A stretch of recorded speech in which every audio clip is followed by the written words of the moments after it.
El escritorio de caoba que había pertenecido a mi abuelo parecía más pequeño de lo que recordaba, sentado frente a mi tío Richard en su despacho.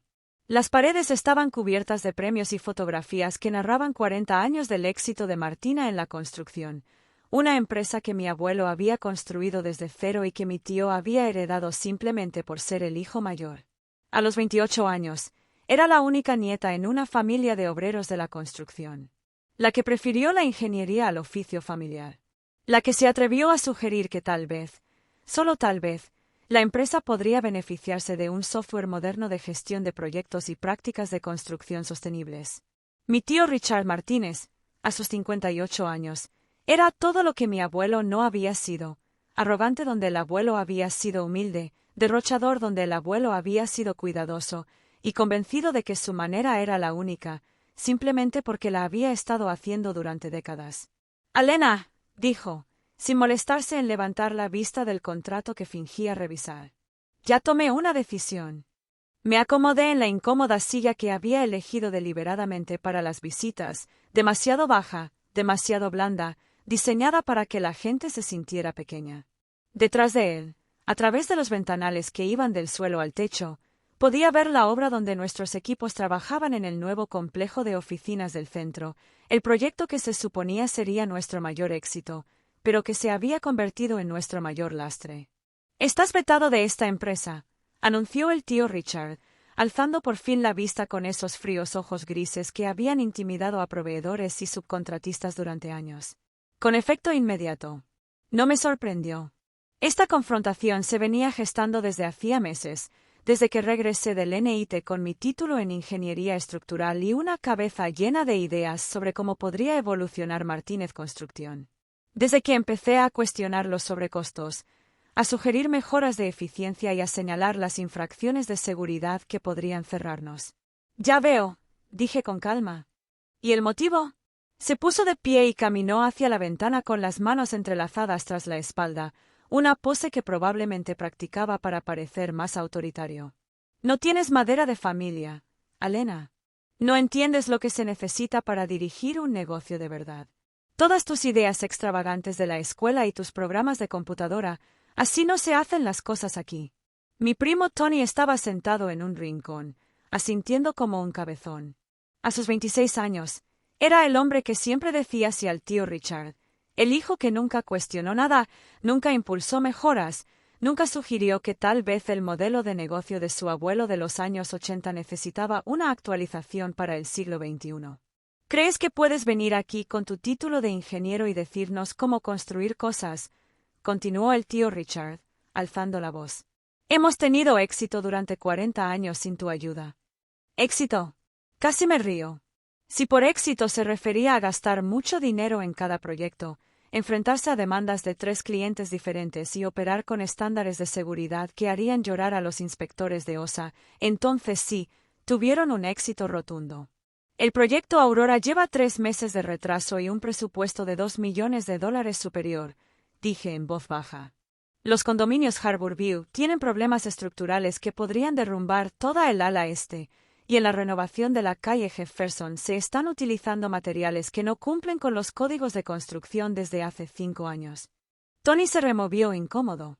Sabía que yo tenía razón, pero nunca tuvo el valor de contradecir a su padre. «¡Basta!».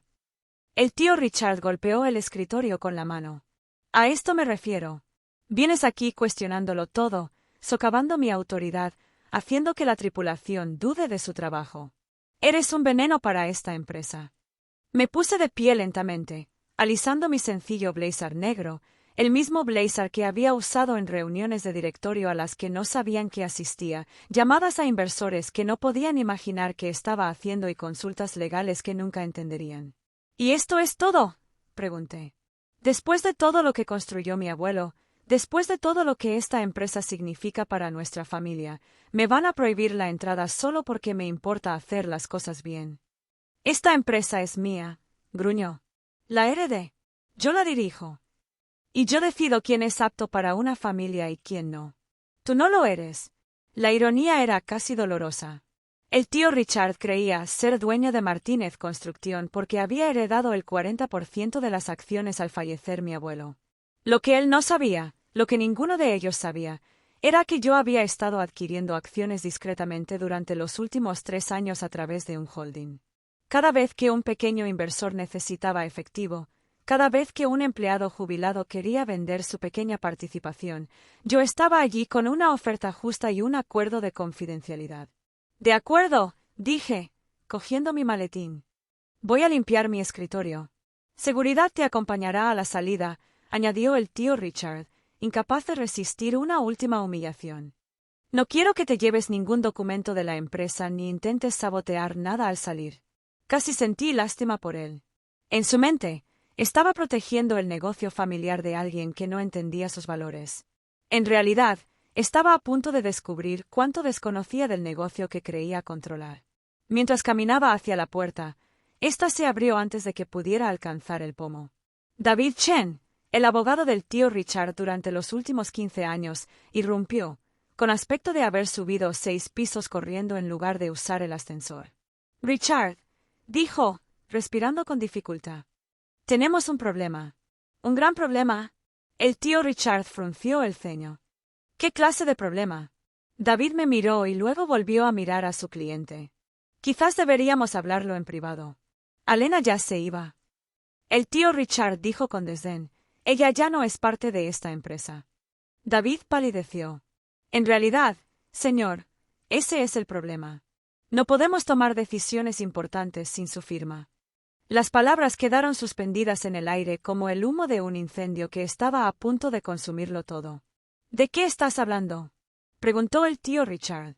David abrió su maletín con manos temblorosas y sacó una carpeta gruesa. «Acabo de recibir noticias del banco. Nos están cobrando los préstamos de construcción. Todos.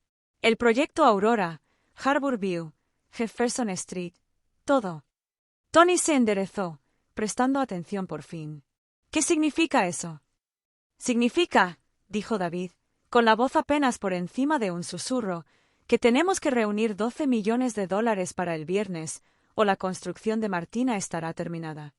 El tío Richard palideció. «Es imposible. Tenemos activos. Tenemos proyectos en marcha». «Sí, pero el banco quiere efectivo, no promesas, y liquidar nuestros activos con la suficiente rapidez para cumplir con el plazo. Necesitamos la aprobación del accionista mayoritario». El tío Richard se ajustó la corbata, intentando recobrar la compostura. «Soy el accionista mayoritario. Poseo el 40% de la empresa». David negó con la cabeza lentamente. «No, señor. Usted posee el 40%. Pero según nuestros registros, alguien más posee el 60%. El silencio que siguió fue ensordecedor. Podía oír a los equipos de construcción trabajando afuera, el sonido de martillos y maquinaria que podría quedar en silencio para siempre si el tío Richard no conseguía su firma. «Eso es imposible», repitió el tío Richard, pero su voz había perdido toda autoridad. David sacó otro documento. Las acciones se adquirieron a través de Phoenix Holdings LLC durante los últimos 3 años. Compras pequeñas, siempre justo por debajo del umbral de divulgación, pero que sumaban hasta alcanzar la participación mayoritaria. «¿Quién?», susurró el tío Richard. «¿Quién es el dueño de Phoenix Holdings?» David me miró fijamente. «La señora Martínez, sí». La transformación en el rostro del tío Richard fue inmediata y completa. La arrogante certeza se desmoronó, reemplazada por confusión, luego incredulidad, y luego algo cercano al pánico. «Alena», dijo. Mi nombre sonaba extraño en su boca. «Pero tú solo. ¿Solo qué?», pregunté en voz baja. «Solo un graduado universitario con ideas extravagantes. Solo alguien que no tiene madera de familia». Tony recuperó la voz. «¿Cómo es posible?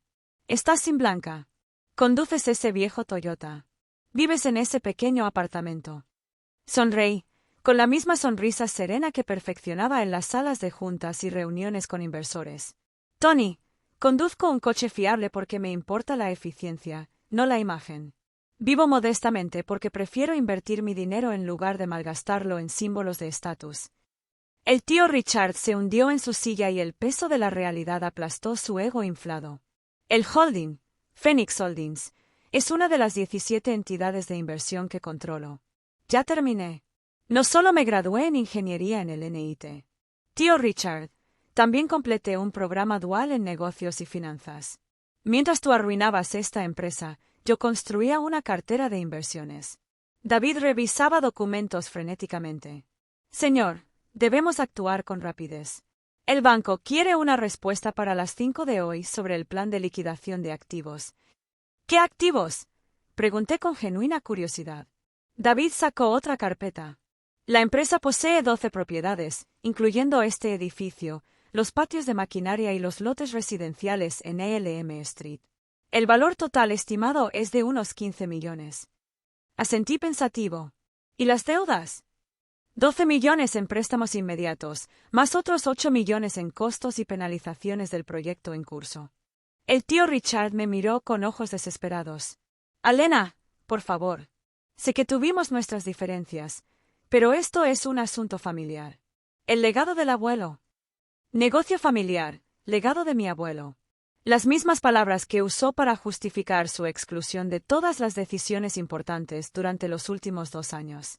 Tienes razón, dije. Es el legado de mi abuelo. Por eso lo he estado protegiendo.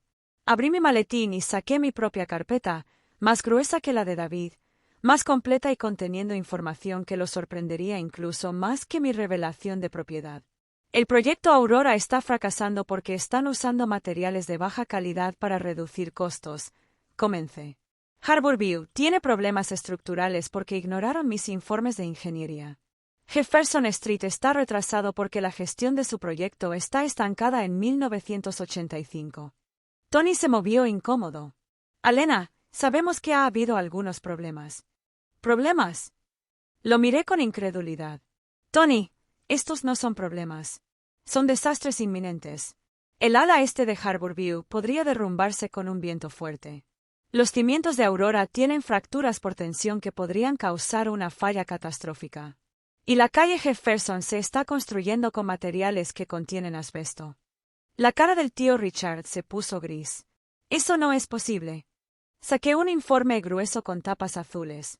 Evaluación de ingeniería realizada por Harwell and Associates hace 3 semanas.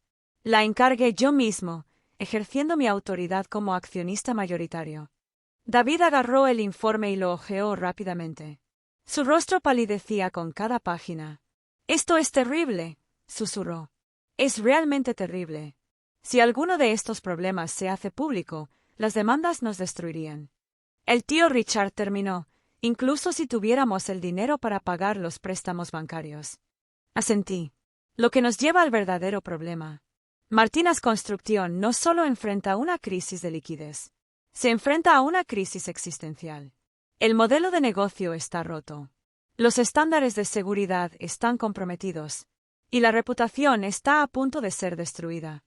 El tío Richard miró a su alrededor en su oficina, los premios, las fotografías, el escritorio de caoba que había pertenecido a su padre, como si lo viera todo por primera vez. «¿Qué quieres?», preguntó en voz baja. Fue la primera vez en mi vida que le oí hacer esa pregunta sin arrogancia ni condescendencia. «Quiero salvar la empresa de mi abuelo», dije. «Quiero transformarla en algo de lo que se sienta orgulloso, algo que construya de forma segura, eficiente y sostenible». Saqué un último documento de mi maletín. Este es un plan de reestructuración completo, nueva administración, nuevos protocolos de seguridad, nuevos sistemas de gestión de proyectos y una estrategia de crecimiento de 5 años que convertirá a Martinez Construction en la empresa más respetada del Estado. David tomó el documento y leyó el resumen ejecutivo. Esto es realmente brillante. La integración de la tecnología por sí sola ahorraría millones en costos del proyecto. Pero continué, mirando directamente al tío Richard. Se requiere un control operativo completo. Basta de tomar atajos. Basta de ignorar los informes de seguridad. Basta de ejecutar proyectos como si fuera 1985.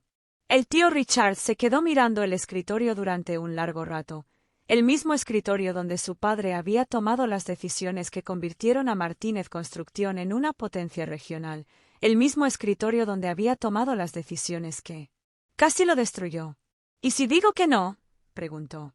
«Entonces Phoenix Holdings votará por liquidar todos los activos, saldar las deudas y disolver Martinez Construction para siempre. El negocio familiar termina contigo». La amenaza flotaba en el aire como el polvo de un edificio demolido. Tony habló por primera vez en minutos. Papá, quizá deberíamos escucharla. Quizá sepa algo que nosotros no sabemos. El tío Richard miró a su hijo, luego a su abogado y finalmente a mí. Por primera vez desde que lo conocía, vi genuina humildad en sus ojos. ¿Cuál sería mi papel?, preguntó en voz baja. Suavicé la voz. No se trataba de humillación, se trataba de salvación. Asesor principal. Sus 40 años de experiencia son valiosos, tío Richard, pero la experiencia debe estar guiada por la pericia. ¿Y Tony? Miré a mi primo y vi algo en su rostro que nunca antes había notado. Alivio. Tony sabe más que nadie sobre las tripulaciones y los proveedores. Sería perfecto como gerente de operaciones una vez que lo capacitemos adecuadamente en la gestión moderna de proyectos. David se aclaró la garganta. La fecha límite del banco vence en 4 horas. Me puse de pie y me acomodé la chaqueta. Entonces será mejor que empecemos. El tío Richard se levantó lentamente de su silla y extendió su mano sobre el escritorio de caoba que una vez había pertenecido a nuestro abuelo. Alina, dijo, con la voz cargada de años de orgullo obstinado, dando paso finalmente a la sabiduría. Lo siento. Me equivoqué contigo. Me equivoqué en muchas cosas. Le estreché la mano, sintiendo los callos que le habían provocado 40 años de trabajo en la construcción. Tío Richard, mi abuelo siempre decía que los edificios más fuertes se construyen sobre cimientos sólidos. Construyamos algo sólido juntos. David ya estaba hablando por teléfono con el banco, explicando que el accionista mayoritario había aprobado un plan de reestructuración de emergencia. Tony estaba mirando los informes de ingeniería con nuevos ojos, comprendiendo finalmente por qué su primo había insistido tanto en los protocolos de seguridad. Y el tío Richard volvió a mirar su oficina. Pero ahora, en lugar de ver premios y logros, veía el futuro. Un futuro donde Martínez Construcción construiría más que solo edificios. Construiría un legado digno del hombre que lo inició todo. Alina, dijo mientras me dirigía a la puerta, ¿cuándo empezamos? Sonreí, pensando en los 12 millones de dólares que transferiría de mis cuentas personales para salvar la empresa, el equipo de ingenieros capacitados por el NIT que traería para solucionar los problemas de seguridad y las prácticas de construcción sustentables que transformarían a Martínez Construcción en un líder de la industria. Empezamos ya, dije. Al fin y al cabo, tenemos un negocio familiar que salvar. 3 meses después, me encontraba en la misma oficina, ahora mi oficina, mirando un sitio de construcción donde nuestros equipos estaban trabajando en el nuevo complejo del centro de la ciudad. El mismo proyecto que casi nos llevó a la ruina era ahora nuestro escaparate, con materiales sustentables, protocolos de seguridad de vanguardia y sistemas de gestión de proyectos que hicieron que otras empresas de construcción llamaran para preguntar cómo habíamos logrado resolver las cosas tan rápidamente. El tío Richard golpeó el marco de la puerta sosteniendo 2 tazas de café. Cambió sus costosos trajes por ropa de trabajo y su despacho por un puesto en la planta de construcción, donde finalmente utilizó su experiencia para construir algo duradero en lugar de simplemente impresionante. El proyecto Harbour View está terminado, dijo, dejando una taza sobre mi escritorio. 3 semanas antes de lo previsto, por debajo del presupuesto, y el ingeniero estructural dice que es el edificio más seguro que ha inspeccionado jamás. Acepté el café agradecido. ¿Y el proyecto Aurora? Terminado ayer. El cliente está tan contento que ya nos ha contratado para sus 2 próximos edificios. Tony apareció en la puerta, con la tableta en la mano y un casco bajo el brazo. Alina, la renovación de la calle Jefferson pasó la inspección final. Osa quiere usarla como modelo para otras empresas. Sonreí, mirando a mi tío y a mi primo, los miembros de la familia que una vez pensaron que yo no tenía madera de familia, quienes ahora entendían que la familia significa apoyarnos unos a otros en lugar de destruirnos. El abuelo estaría orgulloso, dijo el tío Richard en voz baja. Caminé hacia la ventana y miré el cartel de Martínez Construcción que ahora incluía un nuevo eslogan. Construyendo el mañana, hoy. Debajo de ella, nuestros equipos trabajaban arduamente en proyectos que perdurarían durante generaciones, construidos con el tipo de integridad e innovación que mi abuelo siempre había soñado. Sí, acepté. Lo sería. Mi teléfono vibró con un mensaje de texto de David Chen. Phoenix Holdings acaba de recibir otra propuesta de adquisición de una empresa de su cartera. La reputación de Martínez Construcción nos abre puertas que jamás imaginamos. Guardé el teléfono y pensé en el imperio que había construido en secreto mientras mi familia pensaba que solo era un graduado universitario con ideas extravagantes. A veces, la mejor forma de salvar algo que amas es tomar el control total, incluso si eso significa dejar que las personas te subestimen hasta el momento en que se den cuenta de que más te necesitan.